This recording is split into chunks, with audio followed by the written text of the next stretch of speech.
Cut then update. And during meet and greet at special screening ng Hello Love Again dyan sa Carson, California. Napaka-gentleman pang ni Aden kay Catherine eh. Ito yung video. Naha-highlight pong muli yung mga kababayan natin all over the world. And at least at one point, sabi nga ni Ate Carms, parang etong Hello Love Again is an event where all of the Filipinos all over the world will be connected together.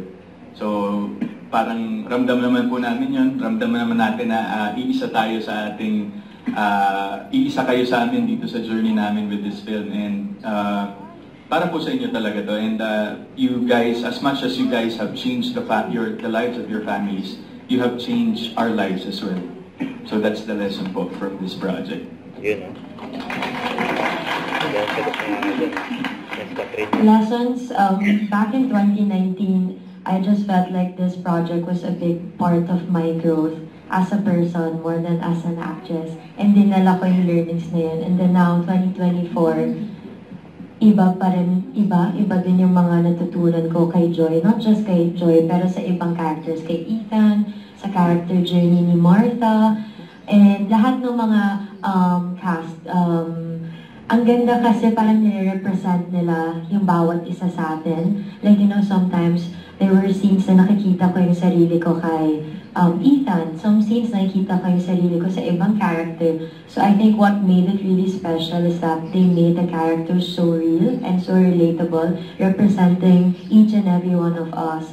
So siguro every project yun yung nakakatuwa kasi may makukuha ka na lesson na dadalhin mo forever. And with Joy's character in Marie, this time, I felt like naging eye-opener siya sa akin, and it educated me even more sa buhay ng mga OFW, especially in Canada.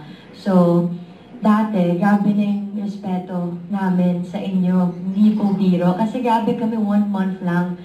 Yung 1 month na yun, na-feel ko yung you know, how challenging it was. Paano pa kayo na ilang taon dito? Paano niyo yung nagagawa? Ang galing.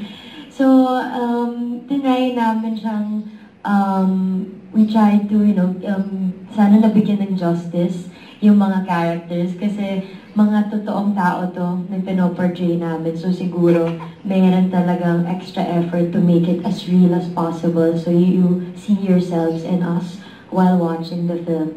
So, ang dami ko lang siguro realizations personally, especially about growth for Hello Love Again. And these are the lessons na dadalhin ko for the rest of my life. So, more than the, you know, amount na nakukuha namin, more than the lahat ng blessings, siguro yung pinakamagandang iniwan niya sa akin, marami realizations ako sa sarili ko about growth and about home.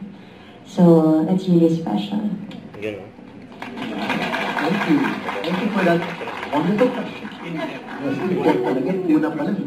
Okay, we got more from our staff up there. Who's got the mic next? Ay, meron pa. There you go. Go ahead. If you have the mic, that's your turn. Go ahead, ma'am. Hello. Hi. So, my question is, if you could swap roles with any character in the movie, who would it be and why?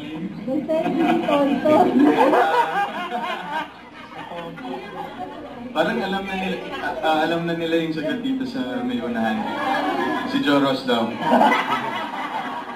Kitang-kita naman natin kung gaano kakulit si Joros sa first and second installment ng film. And actually, I've never had a role na ganun ka-straight, ganun ka-comedy yung take. So I think it's si Jim, si Joros.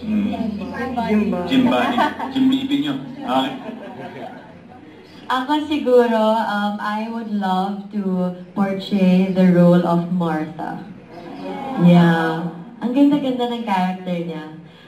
She's based in Canada actually. Parang nag-audition ata siya online. Yes, from siya, theater in Canada. And I just felt like her character was a big part of the movie kasi siya yung nagtahip sa lahat. Ang dami naming naging turning point sa movie na it was because of Martha.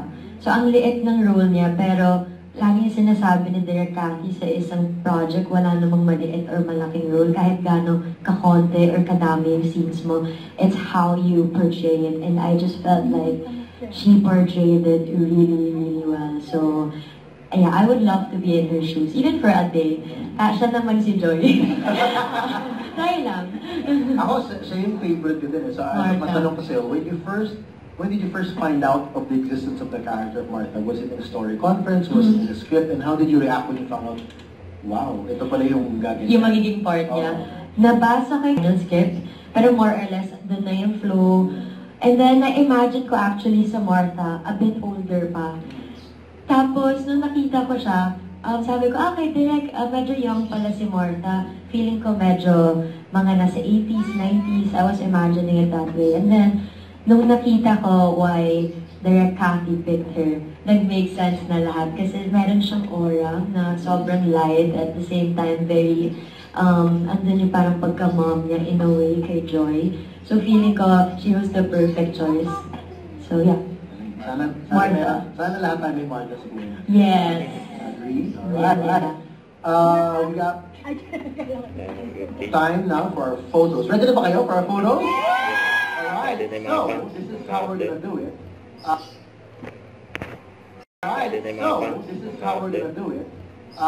Don't forget to subscribe and click the notification bell for more updates. And this is Richard Reaction Live. Stay tuned for more updates. See ya.